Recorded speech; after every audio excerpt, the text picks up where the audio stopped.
E siamo in apertura di trasmissione, come facciamo ogni anno quando nel calendario si avvia l'estate. Parliamo di automotive con il nostro specialista, da 10 anni l'interlocutore numero 1 di Panorama Sardo per quel che riguarda l'auto.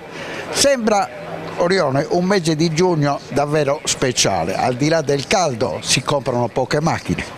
Non so se sia il caldo, però c'è un po' di rallentamento che già si vedeva a maggio, quindi non è l'estate che avanza.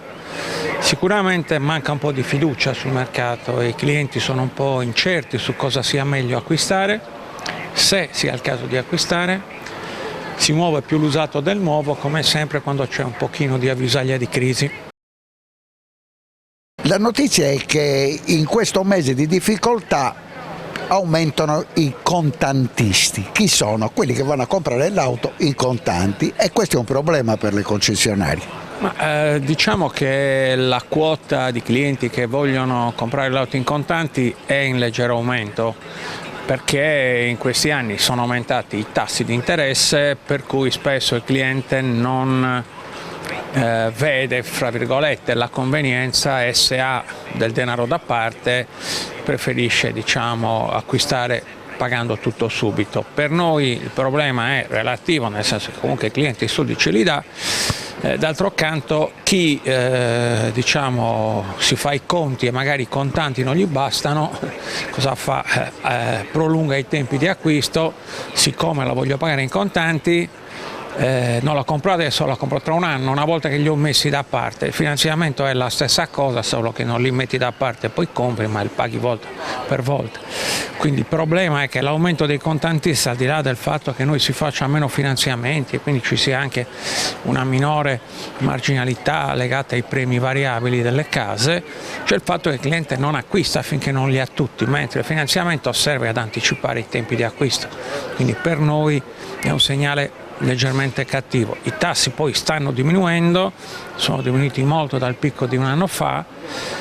Guerre a parte, sembra che possano scendere ancora, per cui sarà più semplice per il cliente non guardare il mezzo punto, il punto e mezzo, le differenze che ci possono essere tra tenere i soldi sotto il materasso, in banca, investiti da qualche parte, o pagarci la macchina, perché poi il problema è sempre quello: se calano quegli strumenti finanziari del piccolo risparmiatore, il cliente non vede interesse a tenersi il bot o le azioni bancarie, magari riscatta quei suoi risparmi e li usa per comprare la macchina.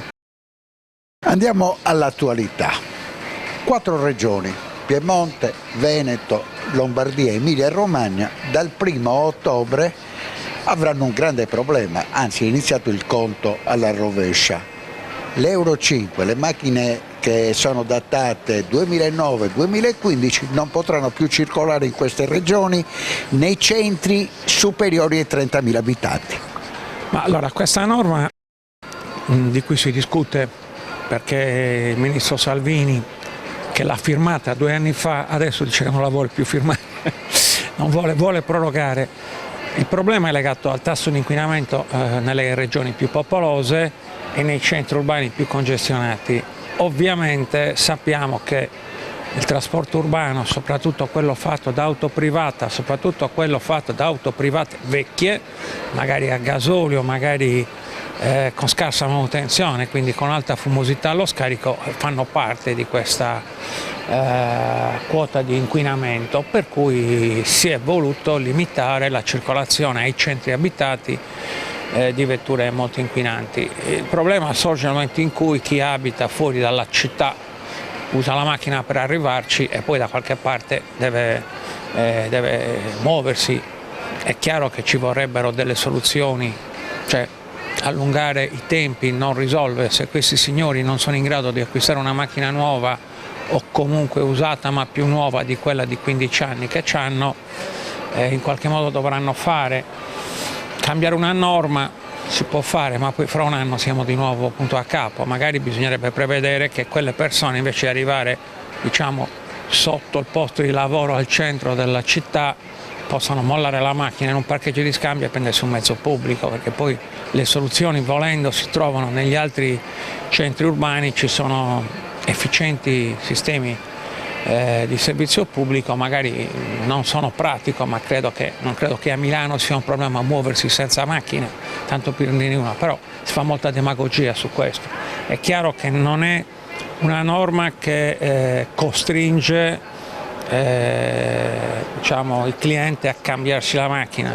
Se non si è ancora cambiato la macchina dopo 15 anni evidentemente non è in condizione di farlo, evidentemente gli incentivi messi in questi decenni non l'hanno mai convinto, probabilmente non ha i soldi, probabilmente non vuole fare un finanziamento, probabilmente ritiene di non dover spendere del denaro per muoversi.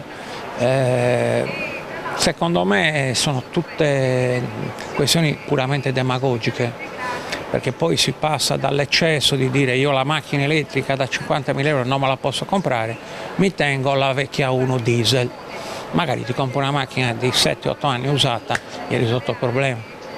Quindi c'è molta demagogia sia da chi diciamo, cavalca questo malcontento, sia anche da chi si culla nel fatto che si possa aspettare ancora per allungare questo brodo della transizione ecologica.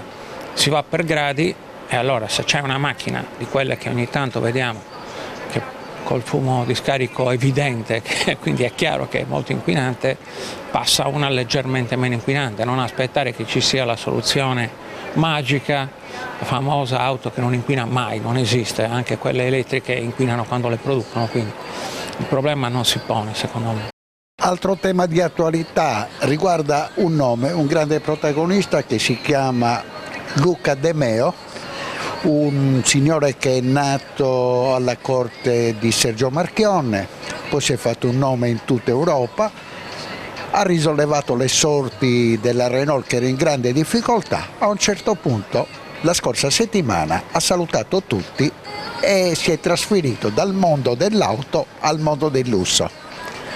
Ma su questa notizia, premesso che insomma, un manager di grande valore può permettersi di cambiare casacca come ha fatto più volte nel mondo dell'auto, se ha deciso di cambiare settore avrà voluto provare una nuova sfida, avrà magari visto un mondo con guadagni più alti per i manager.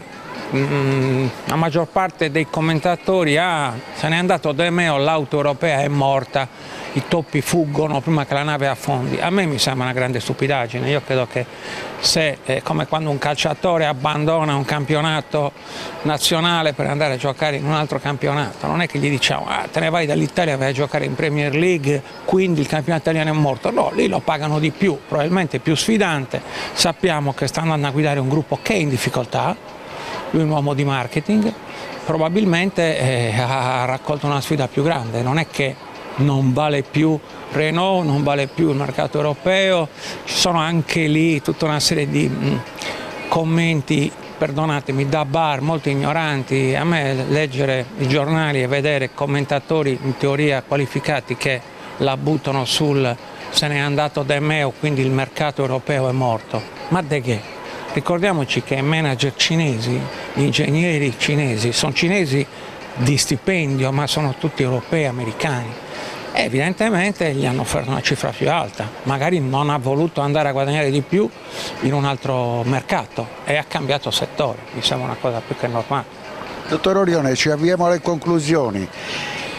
L'argomento principale riguarda Trump. Da quando è ritornato alla Casa Bianca ha deciso che c'era ancora una storia per le auto a motore termico. Questo ha cambiato il mercato?